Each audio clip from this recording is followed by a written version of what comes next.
It was a time when the world was already exhausted from years of bloodshed, fear, and uncertainty. The Second World War had consumed nations, reshaped borders, and hardened the hearts of men who once believed diplomacy could prevent global catastrophe. By the late autumn of 1944, the conflict had reached a decisive stage. The Axis powers were retreating on multiple fronts, yet the chaos of war had not diminished. In many regions, confusion was greater than ever, especially in Eastern Europe, where armies from different allied nations advanced simultaneously, often with incomplete information about one another's positions.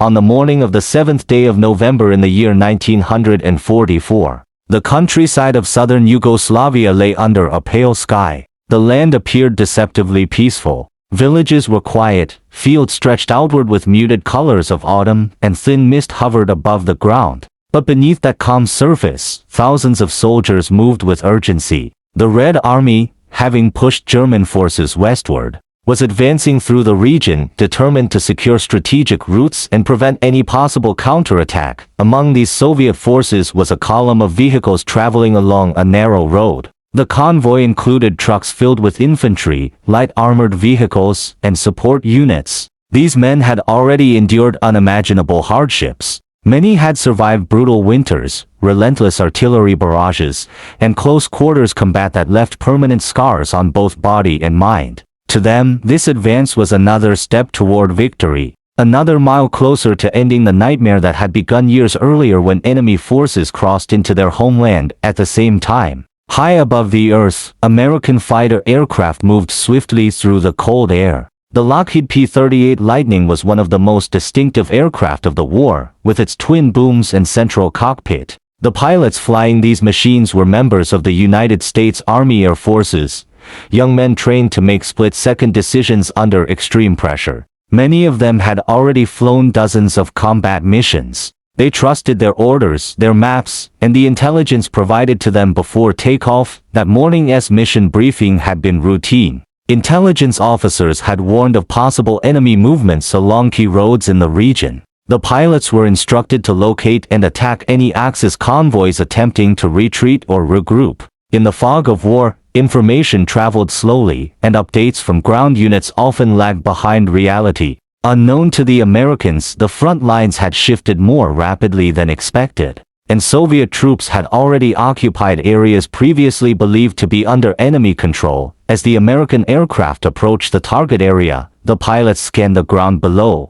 From their altitude, they spotted a long line of vehicles moving steadily along a road. Dust rose behind the convoy, a clear sign of military movement. To the trained eye, it looked exactly like what they had been warned about. The lead pilot radioed his formation, confirming visual contact. There was no hesitation. In combat aviation, hesitation could mean death. The fighters descended rapidly, engines roaring as they angled toward the earth. The pilots armed their weapons, hearts pounding as adrenaline surged through their bodies. For them, this was another engagement in a war filled with such moments. They had no reason to doubt the legitimacy of their target. The convoy below appeared unmarked from the air, and no clear identification symbols were visible at that distance. The first attack run began with devastating force. Machine guns and cannons fired, bullets tearing into vehicles and the road around them. Explosions erupted as ammunition trucks and fuel carriers were struck. Smoke billowed upward, mixing with dust and fire. On the ground, Soviet soldiers were caught completely off guard. Many looked up in disbelief, unable to comprehend what they were seeing. These were not German aircraft. The shapes and sounds were unmistakably allied. Panic spread through the convoy. Drivers slammed on brakes. Soldiers jumped from vehicles, diving for ditches and roadside cover. Shouts echoed across the road as officers tried desperately to restore order. Some men fired their rifles skyward in instinctive defense, though they knew such weapons were useless against fast-moving aircraft. Within moments, the reality became horrifyingly clear. This was not an enemy attack. This was friendly fire on a scale almost impossible to imagine. Soviet commanders frantically attempted to signal the aircraft, using whatever means they could. Red flags were waved. Identification panels were laid out. But the speed of the attack and the chaos on the ground made recognition difficult. Above them, some American pilots began to sense something was wrong. As they pulled up from their first pass, a few noticed markings on the vehicles that did not match known Axis equipment. One pilot later recalled a feeling of unease, a sudden doubt that cut through the rush of combat. He radioed his concern, but communication in the heat of the moment was fragmented and confused. Despite the growing uncertainty, another attack run was initiated by some of the aircraft. More rounds struck the convoy. More vehicles burned. More lives were lost. Each second that passed deepened the tragedy. Finally, clarity emerged. One of the pilots, flying slightly higher than the others, recognized the unmistakable red star painted on a damaged vehicle. His heart sank. He immediately radioed an urgent message to abort the attack. The command was repeated, sharper and louder than before. One by one, the American fighters broke off and climbed away from the battlefield. The silence that followed was almost unbearable. Smoke drifted across the road. Fires crackled. Wounded men cried out for help. Others lay still, their lives ended by an attack that should never have happened. Soviet medics rushed forward, tending to the injured with grim determination. Faces were filled with shock, anger, and profound sorrow. News of the incident spread quickly through Soviet command channels. Confusion turned to outrage. How could such a mistake occur between allies fighting the same enemy? High-ranking officers demanded explanations. Reports were sent to Moscow, detailing the losses and circumstances. The event threatened to strain an alliance already complicated by mistrust and ideological differences. On the American side, the pilots returned to base in silence. What had begun as a routine mission had ended in disaster. When intelligence officers debriefed them, the truth became undeniable. The men were devastated. Some struggled to speak. Others stared at the floor, replaying the attack again and again in their minds. Official investigations were launched almost immediately. Both American and Soviet authorities sought to understand how such a catastrophic error could occur. Maps were examined. Radio logs were reviewed. The conclusion was painfully simple: poor communication, outdated intelligence, and the fog of war had combined to create a perfect storm. Diplomatic channels worked quickly to contain the fallout. American officials issued formal apologies, expressing deep regret over the loss of Soviet lives. The incident was classified and kept from public attention for many years. In a war already filled with tragedy, this was a chapter both sides preferred to forget. Yet for the men who survived that day, forgetting was impossible. Soviet soldiers carried the memory of being attacked by allies they had trusted. American pilots lived with the knowledge that their actions, however unintentional, had caused the deaths of fellow Allied soldiers. The psychological weight of the incident followed them long after the war ended. This event served as a stark reminder of the brutal reality of war. Even among allies, even with shared goals, mistakes could have devastating consequences. It revealed how fragile coordination was in a conflict spanning continents, involving millions of troops, and relying on imperfect information. As the war continued and eventually came to an end, this incident faded into obscurity, overshadowed by larger battles and historic victories. But history has a way of resurfacing hidden stories. Decades later, historians would uncover documents and testimonies that brought this forgotten clash back into the light. It stands today as one of the rare moments in which American and Soviet forces directly fought each other during the Second World War, not out of hostility, not by design, but through tragic error. A moment when the fog of war proved deadlier than any enemy's strategy, and for those who lived through it, the 7th day of November in the year 1944 would forever remain etched in memory as a day when allies became enemies, if only for a few terrible minutes.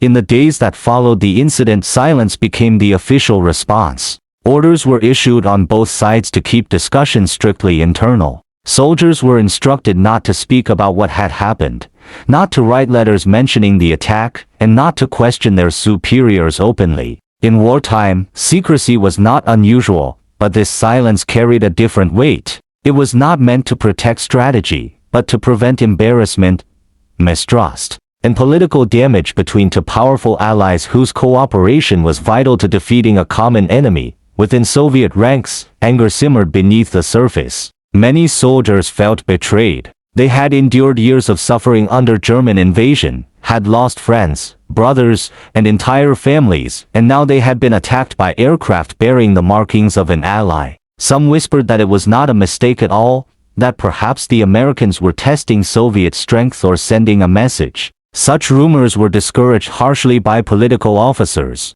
who reminded the men that unity among allies was essential and that speculation could be dangerous at higher levels of command. Soviet generals demanded formal explanations. Detailed reports were compiled, listing the destroyed vehicles, the wounded, and the dead. Each name represented a life cut short by an error that could not be undone. These documents traveled up the chain of command, eventually reaching the highest offices in Moscow. Their leaders weighed their response carefully. The Soviet Union was deeply invested in maintaining the alliance, especially as victory over the Axis powers seemed increasingly inevitable. Public outrage could weaken that alliance and complicate post-war negotiations. Across the front lines, American commanders faced their own crisis. The pilots involved in the attack were questioned extensively. They described what they had seen, what they had been told, and what they had believed at the moment they opened fire. None of them had acted with malicious intent. Still, intent did not erase consequences. The realization that they had killed Allied soldiers haunted them. Some requested reassignment. Others threw themselves into subsequent missions with a reckless intensity, as if trying to atone through further combat.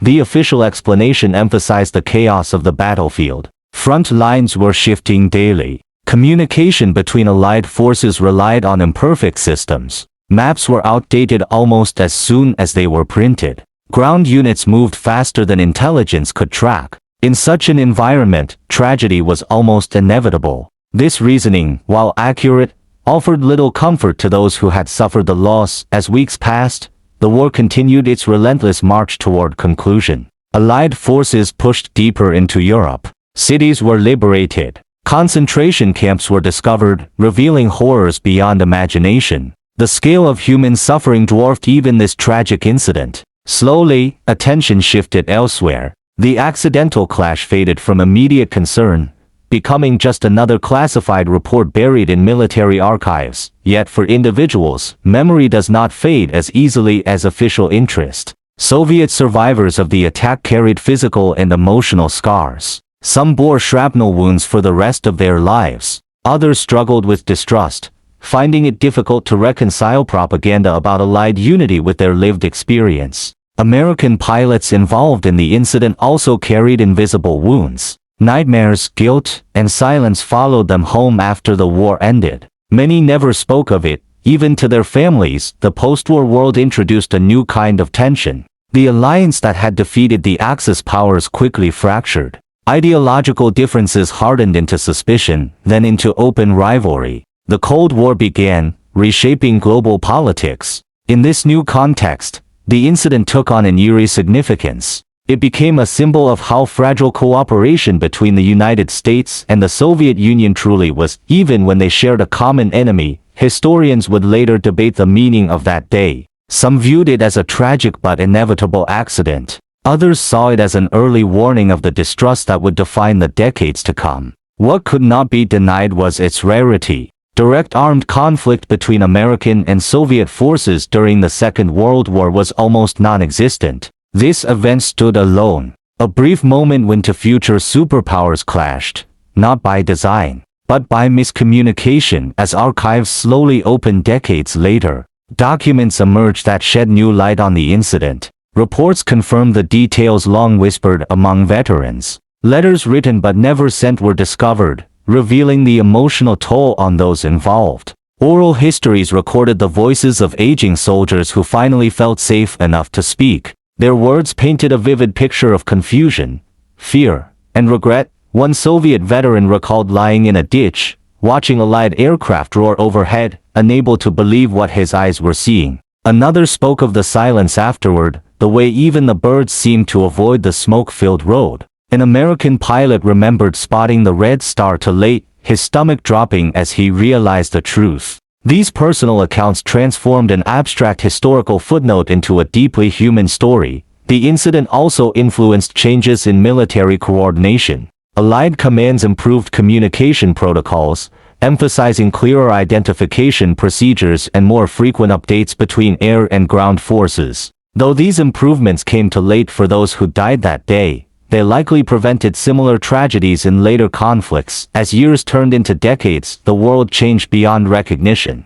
The men who fought in the Second World War aged, their numbers dwindling. Monuments were built. Medals were awarded. Speeches were made about heroism and sacrifice. Yet stories like this one rarely appeared in textbooks or public commemorations. They did not fit neatly into narratives of victory and unity. Still, history has a way of preserving even its most uncomfortable truths. Scholars, filmmakers, and writers began to explore lesser-known episodes of the war, driven by a desire to present a more complete picture. This incident, once buried in secrecy, resurfaced as an example of the complexities and contradictions of global conflict. It reminds us that war is not a story of simple good versus evil. It is a tangled web of decisions, mistakes, and human fallibility. Even the most advanced armies, even the most just causes, are vulnerable to error. And when those errors occur, it is ordinary soldiers who pay the price.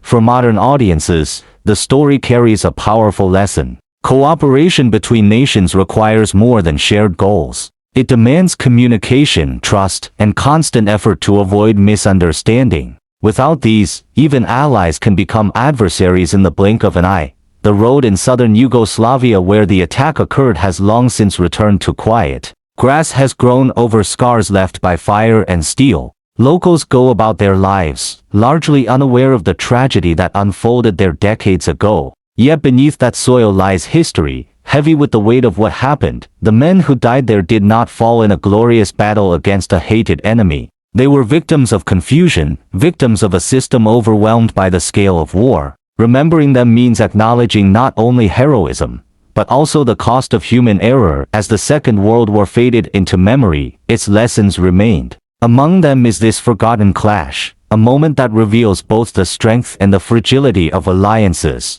A moment when the fog of war blurred lines so completely that friend and foe became indistinguishable. And so the story continues, carried forward by those who seek to understand the past in all its complexity, not to assign blame, but to remember, not to reopen wounds, but to honor the truth. Because even in victory, there are stories of loss that must never be forgotten. The passage of time did not erase the emotional weight carried by those connected to the incident. Instead, it reshaped it. For many veterans, the memories softened at the edges but never truly disappeared. They returned in quiet moments, in dreams, and in the silence that followed conversations about the war. Some found ways to cope, building families, careers, and routines that helped anchor them to a world no longer defined by conflict. Others struggled, haunted by questions that had no answers and guilt that logic could not dissolve. In the Soviet Union, official narratives of the war emphasized heroism,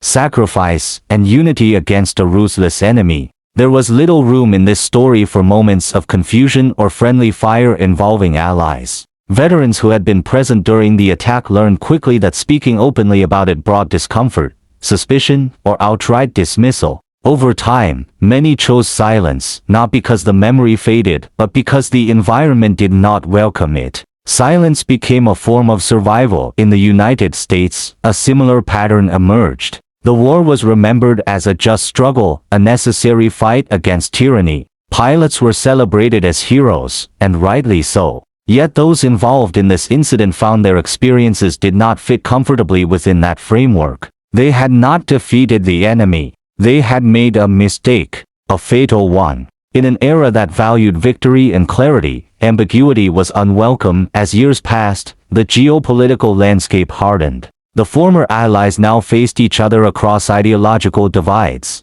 Nuclear weapons replaced conventional armies as symbols of power. Propaganda on both sides portrayed the other as an existential threat. In this climate, revisiting a moment of accidental cooperation failure from the past seemed dangerous, even subversive. The incident remained buried, not because it was insignificant, but because it was inconvenient. Yet history is patient. It waits, documents age. Secrets lose their urgency. As decades rolled on, archives began to open, slowly and selectively, Researchers gained access to military files once stamped with warnings of severe consequences for unauthorized disclosure. Among these files were reports, maps, and correspondence related to the accidental clash. What had once been rumor and fragmented memory gained structure and confirmation. Historians approached the material cautiously. They cross-referenced accounts, compared timelines, and examined the broader context. They discovered how easily the error had occurred. Communication lines between allied commands were stretched thin. Language barriers complicated coordination. Differences in equipment recognition added another layer of difficulty. The pilots were trained to identify enemy vehicles based on silhouettes and movement patterns. From the air, a convoy was a convoy. The ground told a different story, but the ground could not speak fast enough. One recurring theme in the records was regret. Official apologies had been issued, though quietly. Diplomatic messages expressed sorrow and responsibility. Behind the formal language lay genuine concern that the incident could fracture trust at a critical moment in the war. That it did not was due more to shared necessity than forgiveness. As personal testimonies emerged, they added depth to the cold precision of official reports. A Soviet medic described running from vehicle to vehicle, hands shaking as he tried to stop bleeding with supplies already soaked red. An American intelligence officer recalled the sinking feeling when the truth became clear, the room falling silent as the implications settled in. These voices transformed statistics into human experience. For younger generations, learning about the incident often came as a shock. It challenged simplified understandings of the war. It showed that even alliances forged in desperation were imperfect. Teachers and writers who included the story in their work did so carefully, framing it not as a condemnation, but as a lesson in complexity. The lesson was not that allies cannot trust each other, but that trust requires constant maintenance. It requires systems that prioritize clarity, humility, and accountability. The tragedy demonstrated what happens when those systems fail. Even briefly, memorialization remained minimal. There were no grand monuments marking the site, no annual ceremonies drawing crowds. Instead, remembrance took quieter forms. A mention in a history book, a line in a documentary, a conversation between veterans at a reunion, voices lowered, eyes distant. In the region where the incident occurred, life moved on. Roads were repaired, towns rebuilt. Generations grew up unaware that their familiar landscape had once been the stage for such a painful episode. Occasionally, a local historian would uncover references, piecing together fragments of the past. For them, it was not about blame, but about preserving truth. The story also found relevance in discussions about modern warfare. Advances in technology promised greater precision, better communication, and reduced risk of friendly fire. Yet new complexities emerged. Automated systems, drones, and long-range weapons introduced different kinds of uncertainty. The old lesson remained relevant: technology can reduce error, but it cannot eliminate it entirely. Human judgment, with all its strengths and flaws, remains central. Military training programs studied historical incidents like this one, not to assign fault, but to understand decision-making under pressure. The pilots had followed their orders. The ground troops had trusted their allies. The system between them failed. Understanding that failure became a way to prevent repetition. As the world entered a new century, the Second World War receded further into the past. Survivors became fewer. Their stories, when told, carried the weight of finality. Each account was a reminder that memory is a responsibility passed from one generation to the next. The accidental clash between American and Soviet forces stands as a testament to that responsibility. It urges us to look beyond simplified narratives and confront the full scope of history, not to diminish the sacrifices made, but to honor them honestly. In remembering this event, we acknowledge the humanity of those involved. Soldiers are not abstract symbols. They are individuals navigating fear, duty, and uncertainty. When mistakes happen, they echo far beyond the moment, shaping lives and legacies. The war ended, as all wars eventually do. Victory was declared. Flags were raised. Yet victory did not erase loss. It did not answer every question. It did not heal every wound. Stories like this remind us that peace is not merely the absence of fighting, but the presence of understanding. And so the narrative continues. carried forward by historians, storytellers, and listeners willing to engage with uncomfortable truths. Each retelling brings nuance. Each reflection deepens meaning. The 7th day of November in the year 1944 remains a point in time where paths crossed tragically, a moment shaped by error, but also by the broader forces of a world at war. Remembering it does not weaken the story of victory. It strengthens it by grounding it in reality. As long as people seek to understand the past, this story will endure. Quietly, persistently, reminding us that history is not only about what we celebrate, but also about what we learn. As the final years of the 20th century approached, the remaining veterans of the Second World War found themselves living in a world vastly different from the one they had fought to protect. Nations once reduced to rubble had rebuilt themselves into modern states. Former enemies traded openly. Former allies competed economically and politically rather than militarily. For many, this transformation felt surreal. For those who had witnessed the accidental clash between American and Soviet forces, it carried a deeper irony. They had seen, firsthand, how fragile cooperation could be, even in moments of shared purpose. Some veterans eventually chose to speak, not publicly at first, but within families, or to historians who approached with patience and respect. These conversations were often hesitant, marked by long pauses and careful wording. The memories were not dramatic in the way battle stories often are. They were quiet, heavy, and filled with regret. A Soviet veteran once said that the most painful part was not the attack itself, but the realization afterward that no enemy had been present at all. An American pilot confessed that he had spent his entire life wondering whether he could have noticed the signs sooner. These late-life testimonies became invaluable. They added layers of emotional truth that official records could never capture. They revealed how individuals interpret events differently, how memory reshapes experience over time, and how guilt and forgiveness can coexist within the same heart. Some veterans expressed anger even decades later. Others spoke of acceptance, recognizing that war places people in impossible situations where perfect decisions are rare. In academic circles, the incident gradually found its place within broader discussions of coalition warfare. Scholars used it as a case study to examine how alliances function under pressure. They highlighted the importance of shared communication systems, standardized identification methods, and mutual understanding of operational boundaries. The conclusions were clear: alliances are not self-sustaining. They require constant coordination, transparency, and humility. The story also resonated beyond military history. It became relevant to diplomacy, international relations, and even organizational leadership. The lesson extended far beyond the battlefield. Whenever groups with different structures, languages, or assumptions work together under stress, the potential for misunderstanding increases.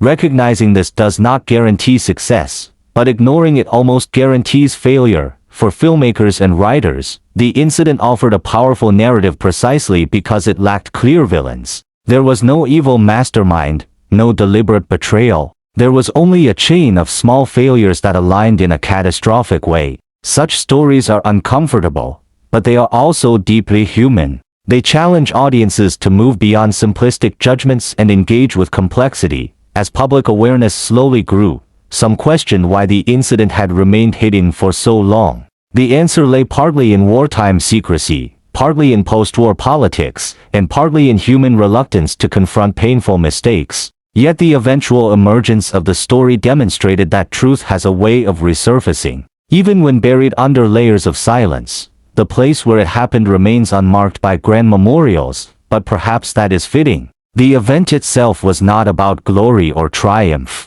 It was about error, consequence, and the cost of miscommunication. Remembering it does not require stone monuments or ceremonies. It requires honesty. In the end, the accidental clash stands as a reminder that history is shaped not only by intentions, but by outcomes. Good intentions do not prevent tragedy. Clear values do not eliminate risk. What matters is the willingness to learn, to adapt, and to acknowledge mistakes openly. For viewers and readers today, the story invites reflection. It asks us to consider how easily lines can blur in moments of pressure. It challenges us to think about the systems we rely on and the assumptions we make. It reminds us that behind every decision are human beings, each with limited information and finite time. The Second World War is often remembered through its largest battles and most famous leaders. Yet its true legacy is also found in quieter stories like this one. Stories that reveal the cost of war not only in enemy losses, but in unintended harm.